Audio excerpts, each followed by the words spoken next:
तो hello everyone, welcome to YouTube channel of SPC. पिछले lecture में हम लोगों ने क्लास नाइन्थ का स्पीड वेलोसिटी एक्सेलरेशन, जिसमें हम लोगों ने एवरेज स्पीड एवरेज वेलोसिटी के क्वेश्चन भी लगा लिए थे। अब हम लोग आ रहे हैं किसके ऊपर? अगर हमें ग्राफ दे दिया जाए, क्या दे दिया जाए? ग्राफ।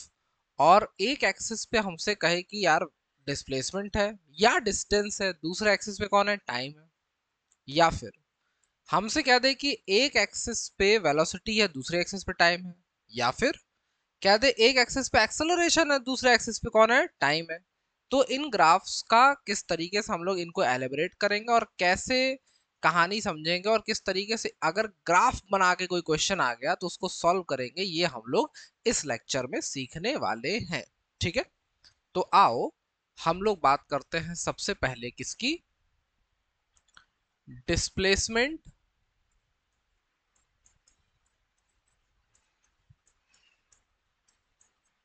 टाइम ग्राफ की। जो कहानी डिस्प्लेसमेंट टाइम ग्राफ की होगी, वही कहानी डिस्टेंस टाइम ग्राफ की भी होगी। ठीक है, बस डिस्प्लेसमेंट टाइम ग्राफ जहां पे वेलोसिटी दे रहा होगा, डिस्टेंस टाइम ग्राफ वहां पे स्पीड देगा। इतना सा अंतर है, बाकी कोई अंतर नहीं होता है। ठीक है, चलो हमने माना कि एक एक्सिस पे अपने पास कौन है? डिस्प्लेसमेंट है, जिसको हमने शो किया एस से, और एक एक्सिस पे है टी। तो ये कौन सा ग्राफ है? S T graph. कौन सा ग्राफ है ये? एस टी ग्राफ, माने डिस्प्लेसमेंट टाइम ग्राफ। ठीक, बहुत बढ़िया। अब ये तो ओरिजिन है, ओ। ओ फॉर ओरिजिन, माने जहां से मोशन शुरू होने वाला है उसकी बात हो रही, ओरिजिन की। और अब ये ग्राफ कैसा कैसा बन के आ सकता है? तो सबसे पहले हमने देखा कि अगर मान लो ये ऐसा बन के आ जाता, सीधा स्ट्रेट लाइन। क्या बन के आ गई? एक स्ट्रेट लाइन बन के आ गई। तो हम लोग क्या देख रहे हैं? ध्यान से देखो, इस एक्सिस पे कौन बढ़ रहा? टाइम बढ़ रहा। इस एक्सिस पे कौन बढ़ रहा? डिस्प्लेसमेंट बढ़ रहा। तो अगर इस पॉइंट को हमने देखा, तो इस पॉइंट पे टाइम कहाँ है? इसके सामने। डिस्प्लेसमेंट यहाँ। अगर इस पॉइंट को देखा तो टाइम और आगे आ गया, डिस्प्लेसमेंट भी और ऊपर हो गया। इस पॉइंट को देखा तो टाइम और आगे, डिस्प्लेसमेंट और आगे। इसका मतलब कि यहाँ पे माजरा कैसा है कि ग्राफ चढ़ते ही जा रहा, टाइम बढ़ तो रहा है लेकिन टाइम के साथ डिस्प्लेसमेंट भी बढ़ रहा है, टाइम बढ़ रहा है लेकिन टाइम के साथ डिस्प्लेसमेंट भी बढ़ रहा है। ठीक, बहुत बढ़िया। अगर ऐसा हो रहा है तो इसका मतलब कि ये कैसा मोशन होगा? इसकी बात क्या होगी? यहाँ पे क्या हो रहा होगा? ये जो लगातार डिस्प्लेसमेंट ऐसे बढ़ता जा रहा है टाइम के साथ, इसका क्या सिस्टम है? तो अगर मान लो हम लोग कोई दो पॉइंट कंसीडर कर ले, ध्यान से देखो। मान लो कि हमने एक पॉइंट कंसीडर कर लिया कोई ये, दूसरा पॉइंट कंसीडर कर लिया कोई ये, और यहां से इसको ऐसे डॉटेड लाइन से मिला दो। तो ये बन गया टाइम t2, ये वाला टाइम बन गया t1, और इसको ऐसे मिला दिया, ये बन गया डिस्प्लेसमेंट s1, और इसको ऐसे मिला दिया, ये बन गया डिस्प्लेसमेंट s2। ठीक, क्लियर है बात? अब ध्यान से देखो, ध्यान से।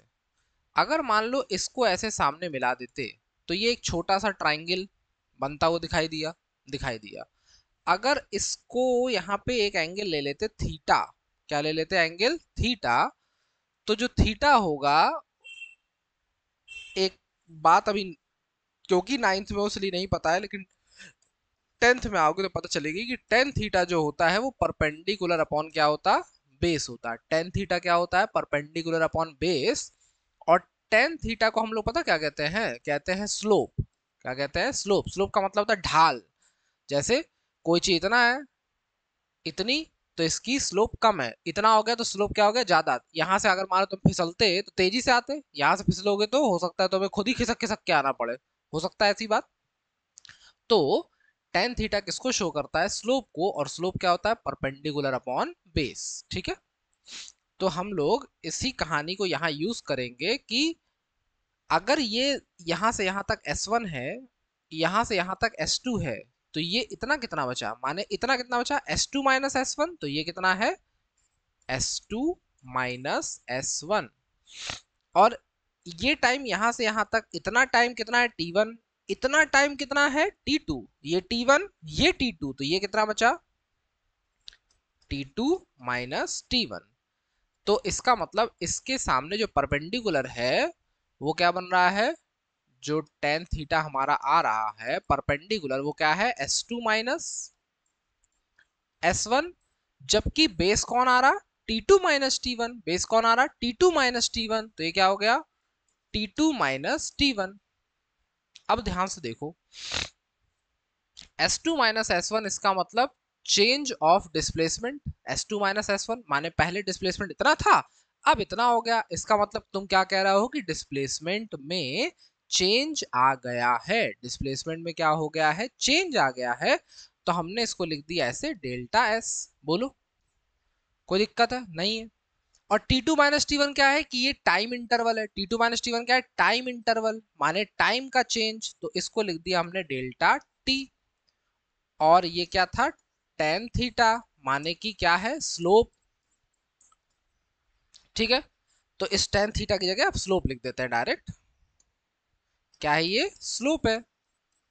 और हमें तो पता है कि यार delta S by delta T कुछ होता है, क्या होता है delta S by delta T, delta S by delta T होती है क्या, वेलोसिटी, क्या होती है वेलोसिटी। इसका मतलब कि अगर हम लोग स्लोप ले लें, किसका किसका स्लोप ले लें, अगर हम लोग स्लोप ले लें एसटी ग्राफ का, एसटी ग्राफ का क्या ले स्लोप ले, तो वो हमें क्या देता है वेलोसिटी देता है। ST graph displacement time graph का स्लोप क्या देता है, वेलोसिटी देता है।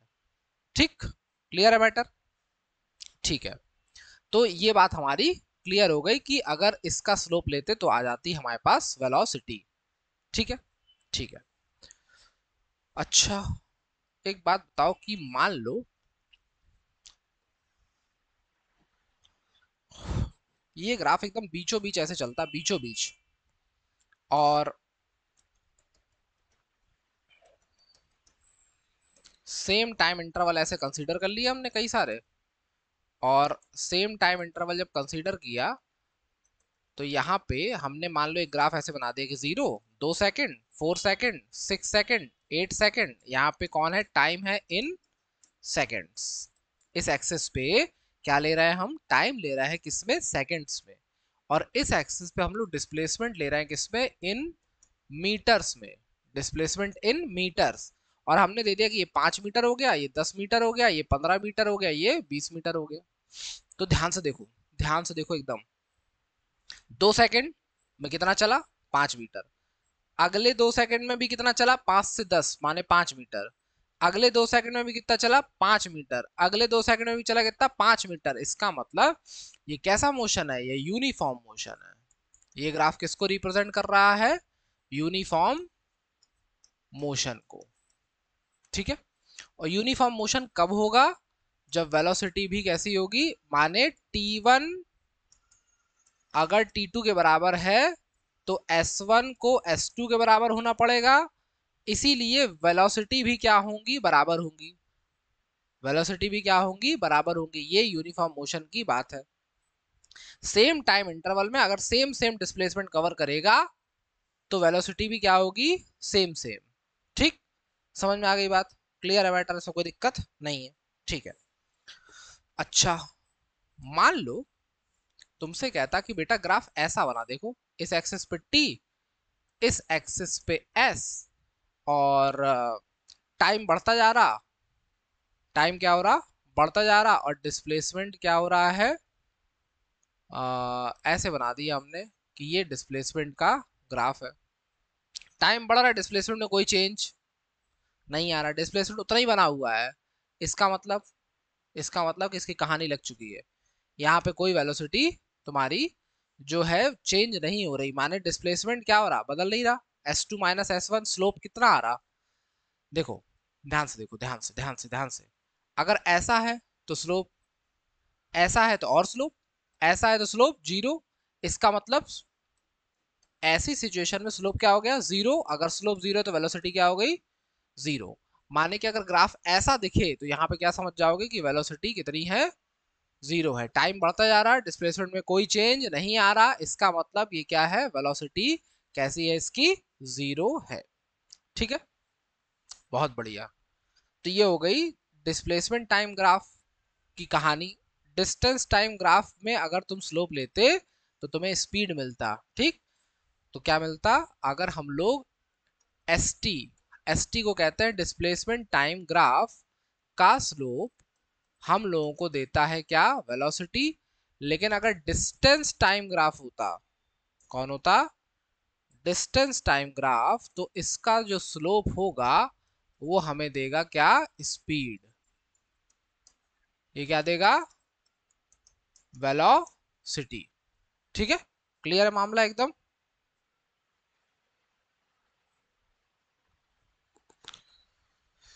अब मान लो कि हमसे बात करता कि वेलोसिटी टाइम ग्राफ के बारे में कुछ कहानी बताओ भाई, तो हम लोग कहेंगे कि आ जाओ वेलोसिटी टाइम ग्राफ के बारे में बता देते हैं कुछ।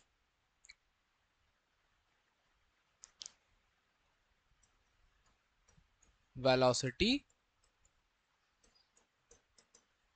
टाइम ग्राफ, अगर एक एक्सिस पे टाइम हो, दूसरी एक्सिस पे कौन हो, वेलोसिटी हो, तो इसको क्या कहते हैं, वेलोसिटी टाइम ग्राफ। अब देखो ये ऐसा दिख सकता, ऐसा, ऐसा दिख सकता, ऐसा दिख सकता, इस तरीके की कहानी दिख सकती है।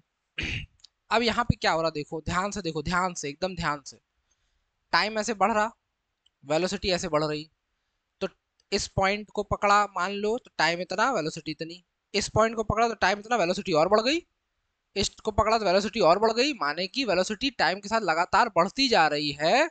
इसका मतलब ये एक्सेलरेटेड मोशन है। कैसा है, एक्सेलरेटेड मोशन। ठीक। अब यहां जब पहुंच गए तो यहां पहुंचने के बाद वेल टाइम बढ़ता जा रहा है लेकिन वेलोसिटी लगातार क्या है, कांस्टेंट है। टाइम बढ़ता जा रहा है लेकिन वेलोसिटी लगातार क्या है, कांस्टेंट है। तो ये यूनिफॉर्म मोशन है। कैसा मोशन, मोशन है यूनिफॉर्म मोशन।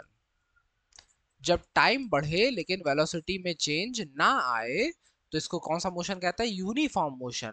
अच्छा, डिस्प्लेसमेंट टाइम ग्राफ में तुमने देखा कि एकदम ऐसे बढ़ रहा था तब यूनिफॉर्म मोशन था, लेकिन यहाँ पे ऐसा है तो यूनिफॉर्म मोशन है, ये बात ध्यान रखना, ठीक है। अब यहाँ पे क्या होने लगा, मान लो तुमने ब्रेक मार दिया तो टाइम बढ़ना शुरू किया लेकिन वेलोसिटी घटने लगी। वेलोसिटी देखो कम हो रही है अब आगे।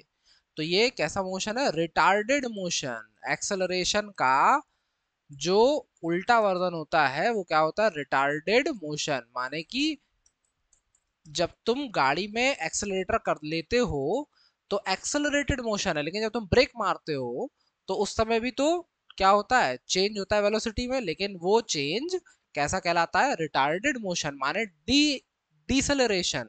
वो एक्सेलरेशन होता है, ये डिसेलरेशन होता है, ठीक है, रिटार्डेड मोशन। अच्छा, बात आई कि अगर हम लोग वेलोसिटी टाइम ग्राफ एक ऐसे बना दे, वीटी ग्राफ, और ये ऐसे है मान लो, इसका हमें स्लोप लेना पड़ जाए। क्या लेना पड़ जाए, स्लोप लेना पड़ जाए। ध्यान से देखते रहो। तो इस, ये ओरिजिन है जहां से मोशन शुरू हुआ, ये पॉइंट को हमने मान लिया T1, ये वाला पॉइंट हो गया T2, ये हो गई वेलोसिटी V1, ये हो गई वेलोसिटी V2। क्लियर मामला एकदम। अब अगर हम लोग यहाँ पे वही छोटा सा ट्राइंगल बना के एक थीटा बना ले, तो स्लोप क्या होता है, परपेंडिकुलर अपॉन बेस। अब टेन थीटा मत लिखो, तुम्हें पता चल गया कि टेन क्या होता है, परपेंडिकुलर अपॉन बेस। तो स्लोप क्या होगा, ये परपेंडिकुलर। अच्छा, ये V2 है, ये V1 है, तो इतना कितना बचा, V2 minus V1, V2 minus V1।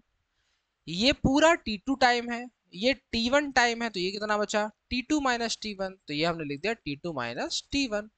तो स्लोप क्या बना, V2 minus V1 upon T2 minus T1। तो क्या ये डेल्टा V माने change in velocity upon delta T बन गया, बन गया। और क्या इसी को हम लोग कहते हैं rate of change of velocity. तो rate of change of velocity क्या होता है, एक्सेलरेशन। माने कि वेलोसिटी टाइम ग्राफ का स्लोप क्या देगा हम लोगों को, एक्सेलरेशन देगा। वेलोसिटी टाइम ग्राफ का स्लोप क्या देगा, एक्सेलरेशन देगा, जबकि डिस्प्लेसमेंट टाइम ग्राफ का स्लोप वेलोसिटी देगा। ठीक, क्लियर मैटर।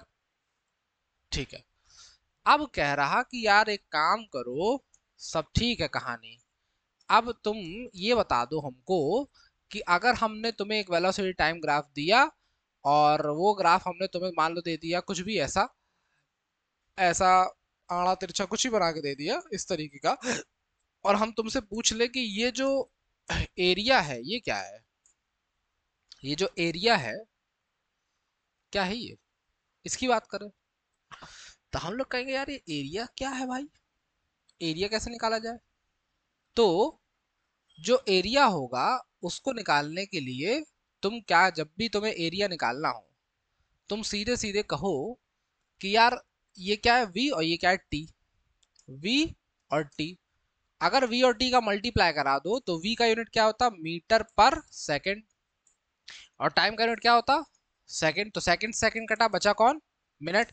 तो एरिया जो होगा, एरिया अंडर वीटी ग्राफ, उसको तुम सीधे सीधे अगर वेलोसिटी टाइम का मल्टीप्लाई करा दो, माने जिन दो चीजों के बीच में, जिन दो चीजों के बीच में ग्राफ बना है उनका मल्टीप्लाई कराया और उनके यूनिट्स को रखा, तो क्या बोला, केवल मीटर, और मीटर किसका यूनिट होता है, डिस्प्लेसमेंट का। तो जो एरिया आया वेलोसिटी टाइम ग्राफ का वो क्या बना, displacement. Area under velocity time graph क्या होता है, डिस्प्लेसमेंट होता है। ठीक है, या डिस्टेंस भी कह सकते थे, डिस्टेंस भी कह सकते हैं, इसमें कोई दिक्कत नहीं है। ठीक है, लेकिन कुछ क्वेश्चंस में कहीं कहीं डिस्प्लेसमेंट की कहानी थोड़ी सी अलग हो जाएगी इन कंपैरिजन टू डिस्प्लेसमेंट। ठीक, अब चलो, अब हम लोग इस पे एक आध क्वेश्चन बनाते हैं कि इसका जो क्वेश्चन होगा वो कैसा होगा। तो मान लो कि हमें क्वेश्चन दे दिया, ऐसे ग्राफ बन के आया विधिवत, और ग्राफ में हम लोगों से पॉइंट लोकेट करा दिया कि ये 2 second, 4 second, 6 second, 8 second, 10 second, और यहाँ पे दे दिया उसने कि ये 5 है, ये 10 है, ये 15 है, ये 20 है। कौन है ये, वेलोसिटी मीटर पर सेकंड में, ये कौन है, टाइम है इन सेकंड्स में। ठीक, हमसे कह रहा है कि तुम्हें ग्राफ जो हम दे रहे हैं वो ऐसा दे रहे हैं, कैसा दे रहा है, ग्राफ ने दिया ऐसा बना के, कुछ भी ग्राफ तुमको दे रहा है एकदम विधिवत टाइप का, ऐसे यहां लाया, फिर यहां ले आके सीधे यहां पहुंच गया, ऐसा ग्राफ बना के दे दिया। कह रहा कि बताओ कितना डिस्टेंस चला होगा या कितना डिस्प्लेसमेंट चला होगा, ऐसा कुछ भी क्वेश्चन दे देता कि फाइंड डिस्प्लेसमेंट। अभी डिस्टेंस की कहानी अगले क्वेश्चन बताते हैं। ठीक है, तो तुमने कहा कि यार क्या किया जाए इसको सॉल्व करने के लिए, तो इसको सॉल्व करने के तुम्हें क्या करना पड़ेगा, तुम्हें इसके अंडर का क्या निकालना है, एरिया निकालना है। क्या निकालना है, एरिया निकालना है, तभी क्या आएगा, डिस्प्लेसमेंट। तो एरिया निकालोगे कैसे, तुम क्या करो, जहां जहां से ग्राफ चेंज हो रहा वहां वहां से सबको नीचे जोड़ लो, एक इसको जोड़ लिया, ये जोड़ लिया, इसको जोड़ लिया, ऐसे। अब तुम्हें कुछ दिख रहा, क्या दिख रहा, कि ये एक कुछ एक रेक्टेंगल टाइप का या स्क्वायर टाइप का शेप है, रेक्टेंगल ही है क्योंकि ये 2 है ये 5 है, तो रेक्टेंगल। ये क्या है, एक ट्रेपेजियम है, तो ये पहला सेक्शन, ये दूसरा सेक्शन ट्रेपेजियम, ये तीसरा सेक्शन देखो रेक्टेंगल है। ये देखो ये क्या है, ये ट्रेपेजियम है, देखो एक लाइन ये पैरेलल दूसरी ये पैरेलल, तो ये ट्रेपेजियम है, और ये लास्ट वाला कौन है, ट्राइंगल भाई साहब अपने। ठीक, अब हमें करना क्या है, इनका एरिया फाइंड आउट करना है। ठीक है, तो अगर हम लोग एरिया निकालने पे आए और इसको थोड़ा सा छोटा कर दें क्योंकि जगह अपने पास थोड़ी सी कम है, तो इस ग्राफ को हमने थोड़ा सा छोटा करके यहाँ किनारे किया सेट, और अब निकालेंगे हम लोग area.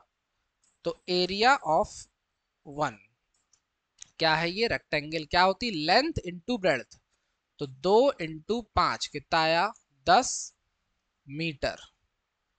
Area of two, area of second region का एरिया बताओ क्या होगा। ये ट्रेपेजियम है, ट्रेपेजियम का एरिया कितना होता, ट्रेपेजियम का एरिया ध्यान से सुनो, अगर ये ट्रेपेजियम है ऐसे, तो ट्रेपेजियम क्या होता है, अगर ये पैरेलल साइड है ए और बी, तो sum of parallel side into height, अगर ट्रेपेजियम केवल इतना भी हो सकता है, इनटू हाइट और आगे 1/2, तो 1/2 sum of parallel side into height, ठीक है, 1/2 sum of parallel sides into height रखो।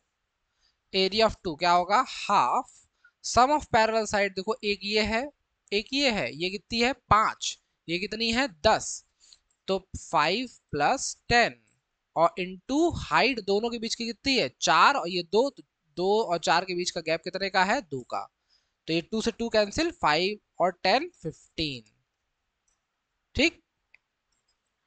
एरिया ऑफ रीजन 3 क्या है अपना, रेक्टेंगल, रेक्टेंगल क्या होता है लेंथ इनटू ब्रेड्थ, तो ये लेंथ ये ब्रेड्थ कितनी है 15, ये कितनी है 2, तो कितना हुआ 15 × 2, तो 15 दूनी 30 मीटर। आगे आ जाओ, ये कौन है फिर से ट्रेपेजियम है, तो एरिया 4 कौन है ये ट्रेपेजियम, ट्रेपेजियम क्या होता है half sum of parallel side, इसकी एक पैरेलल साइड ये 5, दूसरी ये है कितनी है 20, तो 5 + 20 और ये कितना है हाइट जो है दोनों के बीच की, ये 6 और 8 का गैप माने कितना 2, 6 और 8 का क्या लेना है गैप, क्योंकि क्या लेनी है हाइट, तो 2 से 2 कटा कितना आया 25 और 5 20 और 5 25 मीटर 25 हो गया। एरिया ऑफ फिफ्थ रीजन क्या होना है ट्राइंगल, ट्राइंगल का एरिया क्या होता है half base into height, half base कितना है 8 से 10 का गैप कितना है 2 का, और हाइट कितनी है देखो 20, तो कितना हुआ 2 से 2 कटा कितना आ गया 20 मीटर, ठीक। अब टोटल एरिया निकालेंगे, टोटल एरिया जो कि क्या बन जाएगा डिस्प्लेसमेंट, क्या बनेगा सबको जोड़ो 10 15 30, 10 + 15 + 30 + 25 + 20, तो कितना हुआ देखो 10 30 40 20 60, 60 और 40 100, 100 मीटर क्या हो गया डिस्प्लेसमेंट। अगर यहाँ डिस्टेंस पूछता तो ये डिस्टेंस भी 100 मीटर ही होती, ये डिस्टेंस भी क्या होती 100 मीटर ही होती। क्लियर मामला, कोई दिक्कत कोई दुख दर्द नहीं, ठीक। अब क्वेश्चन का सिस्टम थोड़ा सा चेंज करते हैं, और सिस्टम चेंज करने के बाद कहते हैं कि अब डिस्टेंस और डिस्प्लेसमेंट दोनों बताओ। अभी इस वाले में क्या निकाला हम लोगों ने केवल डिस्प्लेसमेंट, अगले वाले में हम कह रहे हैं कि डिस्टेंस भी बताओ और डिस्प्लेसमेंट भी बताओ। तो कहते हैं कि अच्छा चलो आ जाओ कोई अगला क्वेश्चन उठा लेते हैं। ये उठाया, मान लो ये दिया 5 second 10 second 15 second 20 second 25 second, time किस में है इन सेकंड्स में, इस यूनिट को देखना बहुत जरूरी है। और इसको मान लो अब की बार दिया 4 8 12 16 -4 -8 ऐसे दिया। अब की बार ग्राफ जो है वो ऐसे चला, ऐसे दिया है,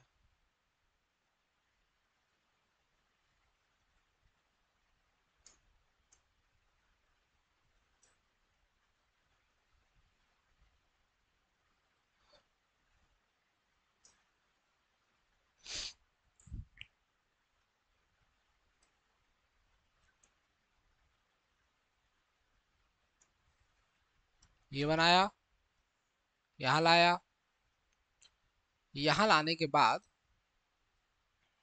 ले गया आ, आ, आ, आ, आ, मान लो कि 16 पे,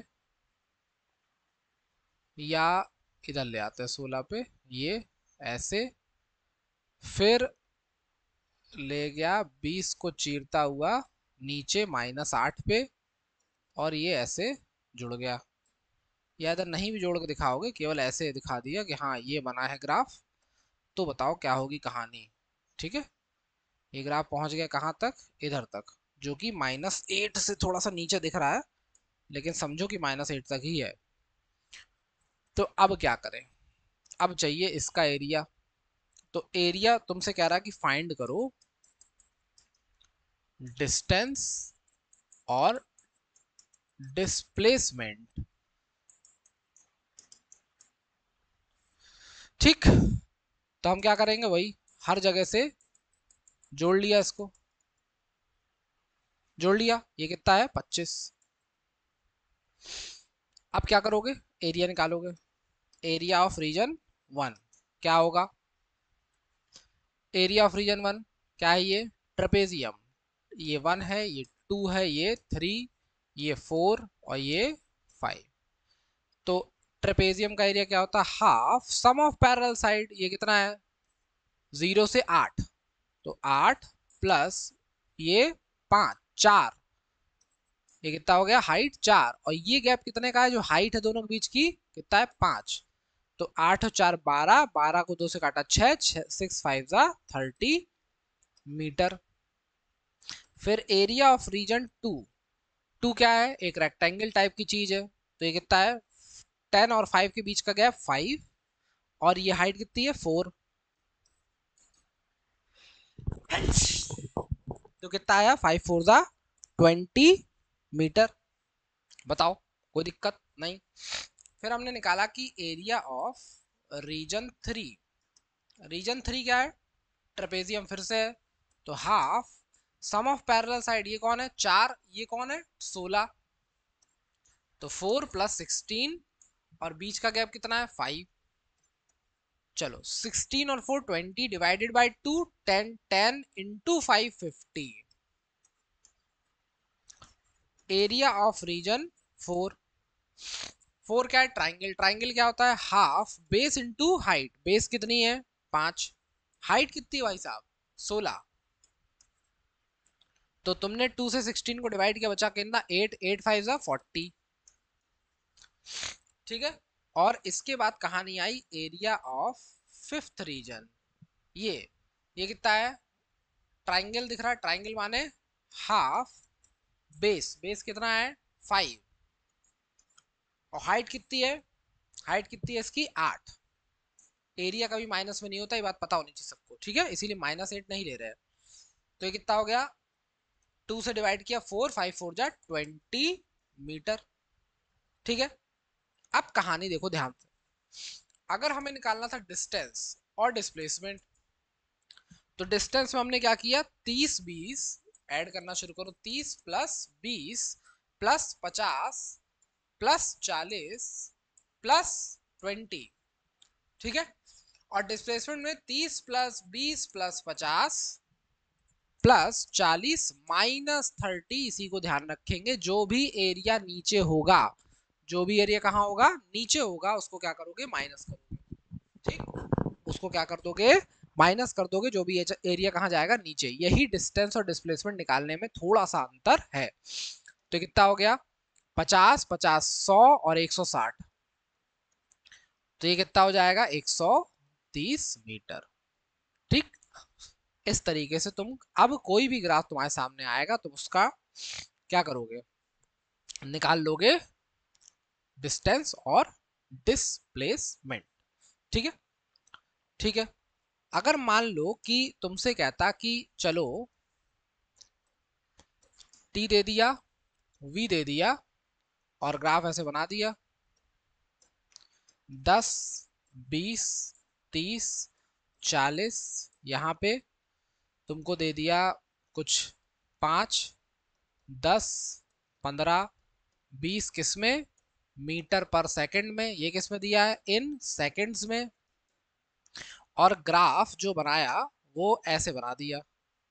तुमसे कह रहा कि एक्सेलरेशन की वैल्यू बताओ, किसकी वैल्यू बताओ एक्सेलरेशन की, तो तुम कहोगे एक्सेलरेशन की यार तो value v2 minus v1 upon t2 minus t1 होती है।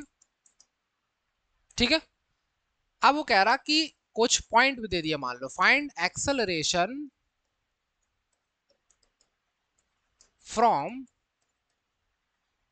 20 सेकेंड टू 40 सेकेंड, 20 सेकेंड से 40 सेकेंड के बीच में एक्सेलरेशन बता दो। तो हमने कहा कि चलो इसको जोड़ लो, ऐसे जोड़ा,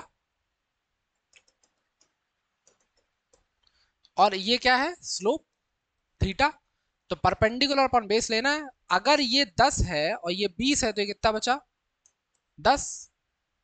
और ये कितना हो जाएगा यार, इसको लिखने की जरूरत ही क्या, सीधे वैल्यू पुट कर देते हैं ना। ये क्या हो जाएगा V2, ये V1। तो V2 कितना है, V2 कितना है 20 माइनस 10, ये कितना है 40, ये कितना है 20। तो 40 माइनस 20 कितना आया, ऊपर 10 नीचे 20 डिवाइड कर दिया 1/2, 1/2 माने 0.5 मीटर पर सेकेंड स्क्वायर। एक्सेलरेशन की यूनिट क्या होती है, मीटर पर सेकेंड स्क्वायर। तो ये क्या निकल आया हमारा, एक्सेलरेशन निकल आया। कोई दिक्कत इसमें नहीं। तो इस तरीके से अब चाहे जो कहानी दे दे तुमसे, मान लो कि ऐसी डिस्प्लेसमेंट टाइम ग्राफ देता और तुमसे कहता कि बताओ वेलोसिटी कितनी है, तो उसमें भी तुम क्या करते, स्लोप निकाल लेते। जहां जहां जिस जिस पॉइंट के बीच में बोले बस उन्हीं पॉइंट्स को जोड़ लो और उन्हीं को V2 minus V1 T2 minus T1 में रख दो। ठीक, तुरंत तुम्हारा मैटर सेट और तुरंत तुम्हारा आंसर आ जाएगा। कोई दिक्कत इसमें होने वाली नहीं है। ठीक है, क्लियर है मामला एकदम। ठीक है, अगर ये ग्राफ ऐसे की जगह ऐसे होता तो एक्सेलरेशन माइनस का आ जाता। क्यों आ जाता माइनस का, क्योंकि जो बाद वाली वैल्यू छोटी हो जाती और पहले वाली वैल्यू क्या हो जाती, बड़ी हो जाती। तो तुम्हारा एक्सेलरेशन किसका आता, माइनस का। एक्सेलरेशन अगर माइनस का है तो इसका मतलब कि ब्रेक लग रहा है, डिसलरेशन हो रहा है, रिटार्डेशन हो रहा है। ठीक, क्लियर मामला, माने कोई मोशन को कम कर रहा है, कोई क्वांटिटी ऑफ मोशन को डाउन कर रहा है, माने वेलोसिटी को कम किया जा रहा है। वेलोसिटी अगर कम होगी तो साइन किसका आएगा, माइनस का। ठीक है, वेलोसिटी अगर कम होने लगी तो एक्सेलरेशन किसका आएगा, माइनस का। और एक्सेलरेशन कैसी क्वांटिटी है, वेक्टर क्वांटिटी है, तो एक्सेलरेशन जीरो भी हो सकता है, नेगेटिव भी हो सकता है, पॉजिटिव भी हो सकता है। Clear matter. तो ये हो गई हमारी जो एस टी ग्राफ और वी टी ग्राफ से आने वाला कुछ भी क्वेश्चन अब आएगा तुम्हारे सामने, तुम उसको चीर हरण कर दोगे उसका। अच्छा, छोटा सा देख लो जल्दी से, एक्सेलरेशन टाइम। मान लो कि इस एक्सेस पे एक्सेलरेशन आ जाता है, इस एक्सेस पे कौन आ जाता, टाइम आ जाता। और तुम्हें कोई ग्राफ मान लो दे देता है इस पे, कि मान लो कि कुछ भी ऐसे, ऐसा कुछ भी ग्राफ बना है और इसका एरिया निकालो। क्या निकालो, एरिया। अब हम तुमसे कह रहे हैं कि जो भी एक्सेस पे दिया है ए और टी, इनका मल्टीप्लाई करा लो। एरिया का यूनिट क्या होता है, मीटर पर सेकंड स्क्वायर। और टाइम का यूनिट क्या होता है, सेकंड। तो सेकंड ने सेकंड को काटा, बचा कौन, मीटर पर सेकंड। और मीटर पर सेकंड किसकी यूनिट भाई, सिर्फ वेलोसिटी की। इसका मतलब कि अगर एक्सेलरेशन टाइम ग्राफ का एरिया निकालोगे तो मिलेगा क्या, वेलोसिटी। एक्सेलरेशन टाइम ग्राफ का एरिया निकालोगे तो क्या मिलेगा, वेलोसिटी मिलेगी। ठीक, क्लियर मैटर, कोई दुख दर्द कष्ट की बात नहीं है। ठीक है, तो मान लो इस पे सवाल आ गया तो भी काम तुम्हारा सेट हो जाएगा। इसके स्लोप को निकालने के कोई रिक्वायरमेंट हमको नहीं है, इसीलिए हम लोग इस पे नहीं जा रहे हैं। खैर, ये भी हमारे किसी काम का नहीं था, लेकिन मान लो मन में ख्याल आ गया कि यार एक्सेलरेशन टाइम ग्राफ का अगर मान लो एरिया निकालना हो तो क्या आ जाएगा। तो कभी भी एरिया निकालना हो तो क्या करो, दोनों का मल्टीप्लाई कराओ, सीधे सीधे पता कर लो कि मामला है क्या। ठीक, चलो। तो ये हमारा कहानी सेट हो गई पूरे ग्राफ्स के सिस्टम की। अब जो अगला लेक्चर हम लोग का आएगा वो बहुत इंपॉर्टेंट तुम्हारे लिए इसलिए है क्योंकि हम लोग उसमें निकालेंगे equation of motion. Equation of motion कितनी होती, तीन। माने एक रिलेशंस, ऐसे रिलेशंस जो वेलोसिटी, एक्सेलरेशन, टाइम, डिस्प्लेसमेंट्स, इनमें रिलेशंस निकलते हैं, इन्हीं को क्या कहते हैं, इक्वेशन ऑफ मोशन। और ये हमें निकालनी कैसे है, ग्राफ्स का यूज करके। जो हमारे सिलेबस में है क्लास 9th में, वो कैसे है, ग्राफ्स का यूज करके हमें equation of motion find out करनी पड़ेंगी। तो उसमें बार बार जरूरत पड़ेगी तुमको कि यार ये वेलोसिटी टाइम ग्राफ का स्लोप क्या होता, ये वेलोसिटी टाइम ग्राफ का डिस्प्लेसमेंट क्या होता। माने कि तुम्हें एरिया भी पता होना चाहिए था, तुम्हें परपेंडिकुलर अपॉन बेस की कहानी भी पता होनी चाहिए थी, जो तुम इस लेक्चर में सीख चुके हो। ठीक, तो अब तुम्हारा मामला सेट है, हम लोग एकदम रेडी हैं किसके लिए, अगले लेक्चर के लिए। तो इसको कायदे से पढ़ के रिवाइज करके तैयार रहिए। मिलते हैं अपने नेक्स्ट लेक्चर में। जय हिंद, जय भारत।